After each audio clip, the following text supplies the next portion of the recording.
Morning 6:30, 6:15க்குலாம் எந்திரிச்சு நாங்க வந்து கிச்சனுக்குள்ள வந்துருவோங்க. அன்னைக்கு வந்து அம்மா பருப்பு போட்டு வச்சுட்டு அரிசி ஊற வச்சுட்டாங்க. நான் சைட்ல அப்படியே வந்து பால் காய வச்சுட்ருக்கேன்.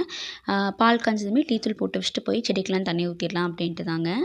செடியெல்லாம் ஈவினிங் அம்மா தண்ணி ஊத்திருவாங்க. நான் மார்னிங் வந்து ஊத்திருவேங்க. ரோஸ் செடியோட குரோத் பார்க்கறதுக்கே அவ்வளோ அழகா இருந்துச்சுங்க. இந்த பிக்சர் ஆட் பண்ணியிருக்கேன் பாருங்க. மிடில்ல இருக்க பார்த்தீங்கன்னா, லீஃப் எதுவுமே இல்லாம அந்த மாரி தாங்க இருந்துச்சு. எனக்கு ரொம்பவே கஷ்டமா போச்சு. இது வருமா வராதான்ட்டு. பட் மெயின்டெனன்ஸ் கண்டிப்பா முக்கியங்க. என்னன்னா, நான் வந்து டீ தூள் அதுக்கப்புறம் முட்டை ஓடெல்லாம் கன்டினியூஸாக போட்டே வந்தேன். ரொம்பவே குரோத் சூப்பரா இருக்கு. டக்கு டக்குன்னு லீஃப் வந்து ஃப்ளவர் வந்துருச்சுங்க. மார்னிங் டைமில் அதெல்லாம் பார்க்குறக்கே ரொம்ப சூப்பரா இருக்கும். இந்த டீ தூள் பார்த்தீங்கன்னா, இது வந்து நானு ஆறுனதுக்கப்புறம் அம்மா வந்து எடுத்து செடிக்கெலாம் போட்டுருவாங்க. நான் ஒர்க்குக்கு போனதுக்கப்புறம் அவங்க எடுத்து போட்டுருவாங்க. ஸோ, அதுக்கப்புறம் டீ ரெடி. நானும் அம்மாவும் பேசிட்டே உட்காந்து டீ குடிச்சாச்சு. விண்டோ கிட்ட கொஞ்சம் நல்லா ஜில்லுன்னு காற்று வந்துச்சுங்களா, அன்னைக்கு அங்கேயே உட்காந்து டீ குடிச்சு முடிச்சிட்டோம்.